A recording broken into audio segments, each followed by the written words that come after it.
I went and saw the 10-year celebration of Hamilton in theaters with some friends recently, and I had a great time, but it got me thinking about the history of the show and its impact not only on culture, but on individuals. I think a lot of the songs from the show have been praised and memed on, rightfully so, and I think one of the songs that's not discussed as much in contemporary zeitgeist is It's Quiet Uptown. It's a challenging song about grieving the loss of a child and reconciliation through impossible odds. Watching the show again, I was surprised at how much It's Quiet Uptown hit me, not only because it's an engaging song and well-placed in the musical, but because I know the stories behind it. In Hamilton the Revolution, Jeremy McCarter talks about how Lin struggled to write this song because he himself had not gone through an experience like this, and how he realizes that his inability to put this into words was what made the song come to be. What I want to talk about more specifically, though, is there's a passage in this book that discusses how It's Quiet Uptown had a profound impact on Oskar Eustis, who was the director of the Public Theater where Hamilton was being produced,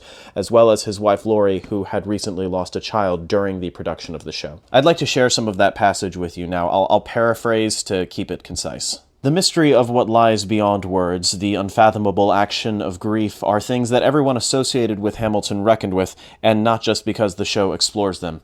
On November 16, 2014, Oskar and Laurie Eustis' beloved son Jack died. He was 16 years old. 2 weeks later, the full company assembled for the first sing-through of the show. Only a few people in the room had seen Oskar and Laurie since Jack's death, so there were greetings, hugs, and condolences. Hearing It's Quiet Uptown for the first time since their unimaginable loss was bound to be wrenching. There was one thing that the Hamilton Company didn't know that day. When Lin had learned of Jack's death, he had sent an email to Oskar and Laurie expressing his deepest condolences.